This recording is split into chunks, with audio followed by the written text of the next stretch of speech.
A flaw is an opportunity. Problem-solving story. Once upon a time, a long time ago, there was a faraway land. In that land, there were many small kingdoms. Each of the kingdoms was quite ordinary and nobody paid much attention to either of them. That's until one day when someone saw the flaw as an opportunity in the most valuable possessions in one of the kingdoms. It all started with a gift. One day, the king of the smallest kingdom received a huge beautiful diamond from a relative who had just died. It was the largest diamond anyone had ever seen. The other kings began to pay attention to him, for if he had a diamond like this, then he must be special. The people, too, came from far and wide to see the diamond. The king had it on constant display in a glass box so that all who wished could come to see and admire it. Of course, armed guards kept a constant vigil.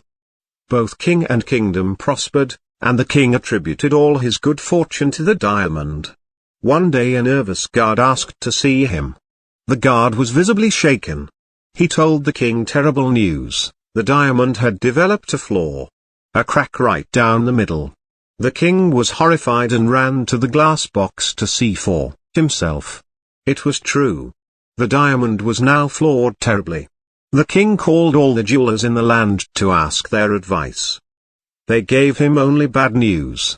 The flaw was so deep, they said, that if they were to try to sand it down, they would grind it to practically nothing, and if they tried to split it into two still substantial stones, it easily might shatter into 1,000,000 fragments. As the king was pondering these terrible options, an old jeweler who had arrived late came to him and said, "If you will give me a week with that stone, I think I can fix it." The king didn't believe him at first because the other jewelers were so sure it couldn't be fixed. But the old man was insistent and convinced the king by saying, "I see this flaw as an opportunity with which you will show the rest of the kingdoms how special you and this kingdom really are." And with hearing those words, the king finally decided to let the old jeweler work on it. But the diamond could not leave the castle. The old man said that would be all right and that he could work there and the guards could stand outside the room where he would work. The king, having no better solution, agreed to let the old man work. For a week he and the guards hovered near the room where the old man was working, hearing scratching and gentle pounding and grinding. They wondered what was he doing and if the old man was tricking them. Finally, the week was up and the old man came out of the room. King and guards rushed in to see the old man's work, and the king burst into tears of joy. It was better. The old man had carved a perfect rose on the top of the diamond, and the crack that ran down inside now was the stem of the rose.